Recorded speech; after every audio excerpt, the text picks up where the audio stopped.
Welcome to your Aligned as Fuck Life podcast, hosted by your girl, Shalvika. I am a life transformation coach, a wife, a cat mom, pure generator, Enneagram 3, Pisces sign, and helping you build an aligned as fuck life is my jam. Out in this world, we believe that there are no set rules for building a life, career, and business. That we are all unique and we should be able to embrace our uniqueness in everything we do while shedding all the rules or bullshit rules one at a time. We will talk all things mindset, manifestation, healing, energetics, rituals, success, and so much more. I believe that I can have it all and you can too. Ready for an episode that will take you one step closer to your aligned as fuck life? Let's get started. Hello, you lovely people, and welcome to another episode of your aligned as fuck life with Shalvika. I am again seated in my office, sitting here in my pajamas, having a cup of coffee, talking to you all things about why we do what we do, understanding our limiting beliefs a little bit more.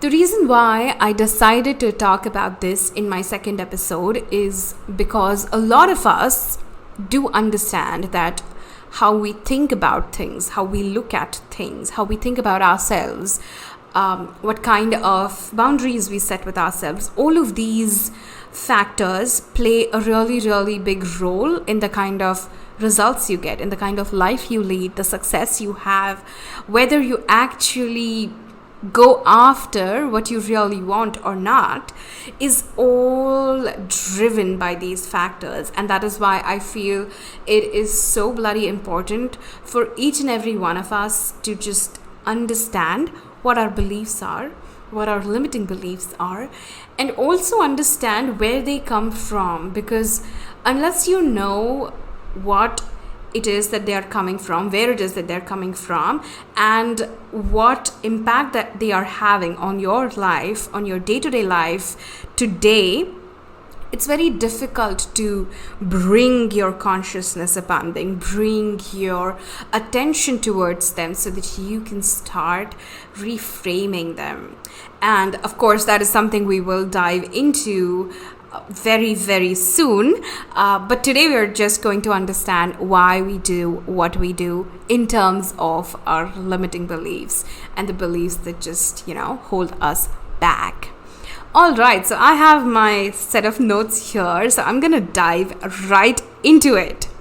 So before we actually go into what are limiting beliefs, I want to take a little bit of time and talk about what our beliefs really are, right? So in NLP terms, NLP is neuro-linguistic programming. In NLP terms, your beliefs are actually denoted as mental maps, right? So basically they are a map of how you view the world.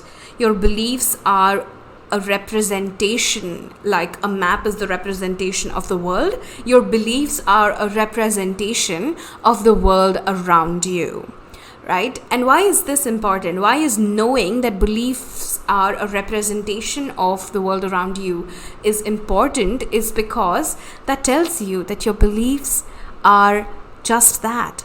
They are a representation. They are not the reality, in the same way that a map is not the territory. So let me simplify.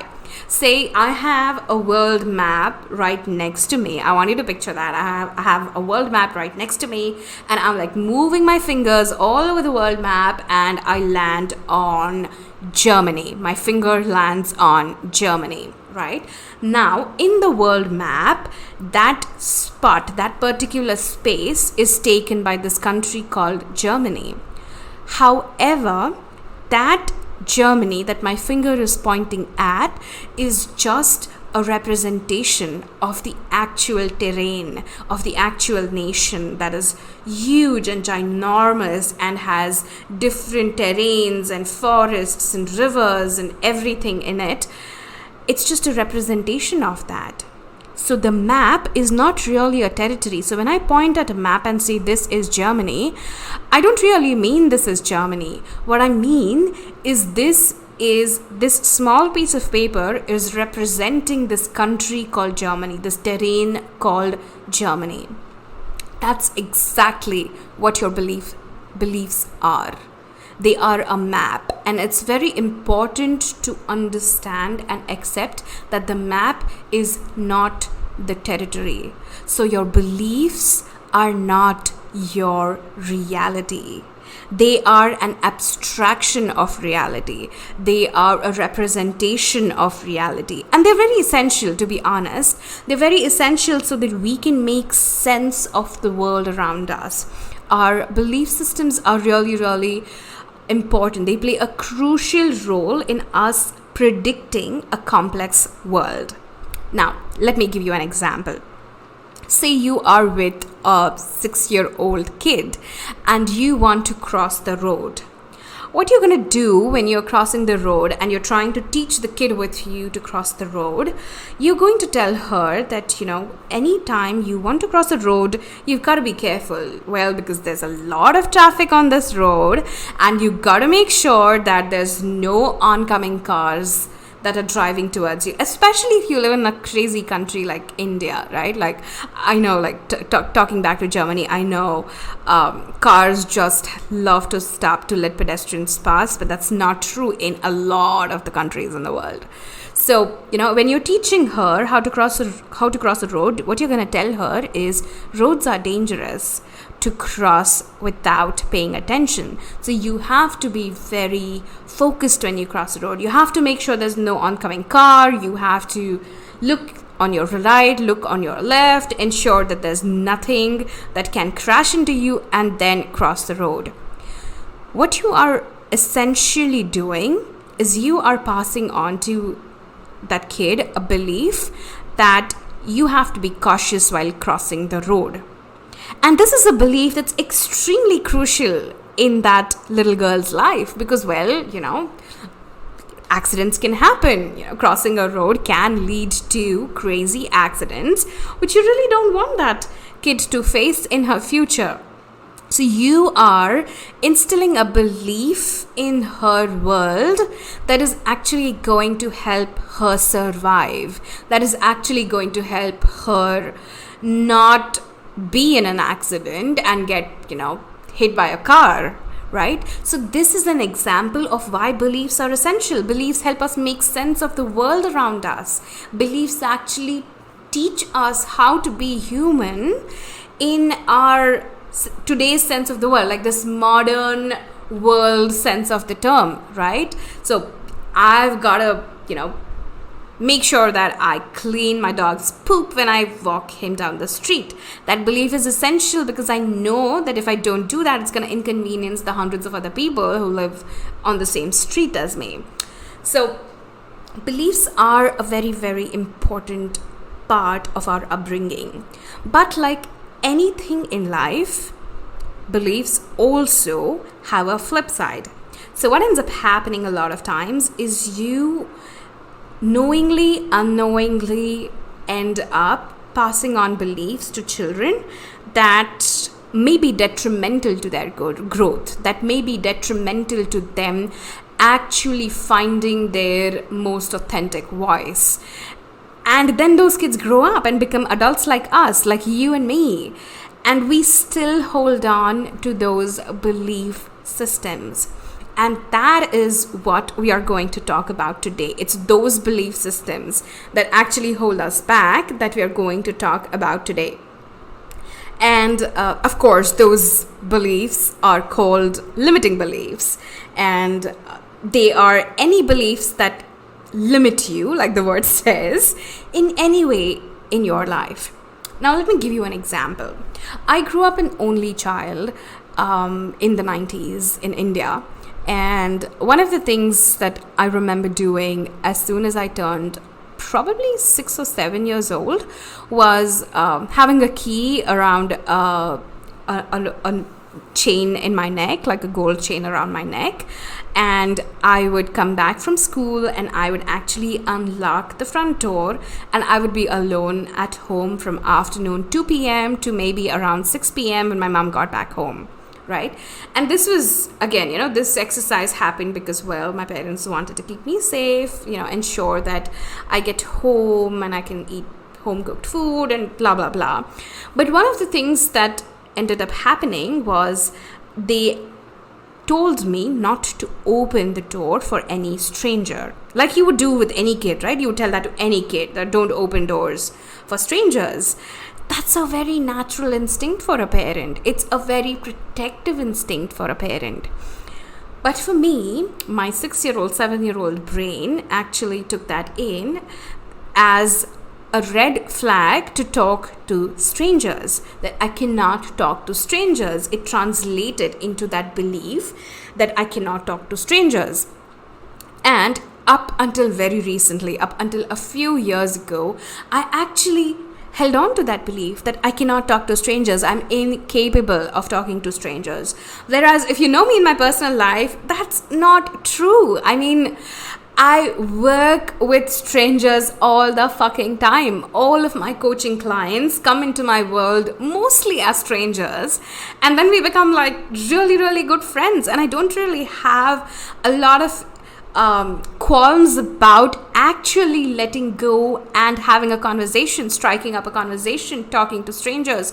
But that fear that was instilled in me as a 7-year-old actually stayed with me for the next 20 plus years of my life and made me believe that I'm actually incapable of talking to strangers. Now that is what we mean by a limiting belief. It is a belief that you actually have accepted into your world to such an extent that you are not ready to even step outside of it, even a little. Like, you just believe that that's your truth and you're not going to do anything apart from that truth. Now I'm going to tell you a little bit like a small little story about how they train elephants in India. And it's very interesting. It's a very interesting demonstration of how limiting beliefs actually form in humans as well. So what happens when a baby elephant is born is, of course, the elephant needs to be trained. If the elephant is not out in the wild, they are trained by these people that are called mahouts. And what a mahout will do with a baby elephant is he would basically take the elephant and tie a small rope to the elephant's foot, and then tie the other end of the rope to a log of wood. Now, I don't know how many of you have seen baby elephants, but they are quite small as compared to a full-grown elephant. So obviously the baby elephant, being a kid, gonna want to move away from there, and he's gonna try and tug at the rope, try and tug at the log, but because he's so tiny, he cannot really uproot the log.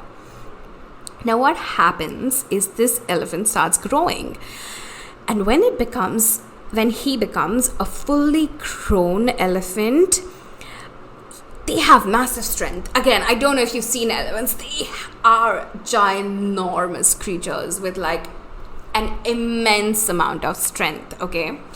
But what the mahout will still do is he will still tie a rope to the elephant's leg, the fully adult elephant's leg, and tie the other end to the same log. And you know what? The elephant will not move. Even though he has the strength to uproot massive trees, the elephant will not move because that belief is so imbibed in him that I cannot move away because this rope is tied to my leg. And I couldn't do it when I was a kid, and I can't do it today. And that's exactly how beliefs turn into long-term truths or realities for a lot of us as we adult, because we were told something when we were a child and we just take it at face value and we never try anything that's beyond that, and it just becomes our reality. We repeat it so often enough to ourselves that it really becomes our reality. And that's how we end up believing things about ourselves. That's how we end up believing things like, I'm not smart enough, or I'm a big girl, or I cannot run fast enough, or I cannot run a business, or whatever it is, any beliefs that you are having that actually holds you back. A lot of them actually started at a place where it was probably essential for your survival, or it was probably true when it was imbibed in you, but it no longer holds that value, or it no longer holds that amount of weightage in your life today. Now, next, what we're going to talk about is how are these limiting beliefs formed, and why we want to understand this is because that is the first step. Understanding how a limiting belief is formed is exactly the same steps that you can do to reframe those beliefs, okay? And of course, we're going to talk about that in a future episode, but today we are going to understand where limiting beliefs and how limiting beliefs are really formed. So let's take an example of a girl who believes that she has always been big. Okay, like someone who has always been a big, plump, chubby girl, right? Now what happens, the first step is to actually solidify any limiting beliefs is evidence, right? So maybe at some stage in life, at some point in life, that girl was chubby, right? And that is the evidence that the limiting belief is based on. Then the next step is logic, right? We try to put logic for every single thing in our lives. So what we would do is we would look at a girl, even if she's a young kid, and you'll be like, oh, she's big, so she's going to be big for the rest of her life. Because, well, that's what we've been told. We haven't been told that humans are always evolving creatures. We are constantly shape-shifting and, changing our identities. We are not told that. We are told that humans are the same throughout, right? That's the logic that we have. So then we look at that girl and we say that, what? She's a chubby girl today. She's bound to be a chubby girl 10 years from now. And that's exactly what that girl also thinks about herself. That if I am chubby today, I'm going to be chubby forever. That leads to an emotional response, right? A lot of us, especially in this culture of fat shaming, that girl is most likely to feel a little down and depressed about it, or feel a little anxious about it, about the fact that she is not thin, she's not skinny, she's on the chubbier side. That's going to lead to an emotional response. And then what happens when you have an emotional response is that kind of latches into your brain. That belief system latches into your brain because you remember how it made you feel. And then there is, of course, so much social consensus around her. So probably she's being told by her PE teacher at school that she's chubby, or she's being told by the doctor that she needs to lose weight, or she is told by a guy she likes that, oh, I would have dated you, but you're a little too chubby for me. And that entire limiting belief gets cemented into her brain.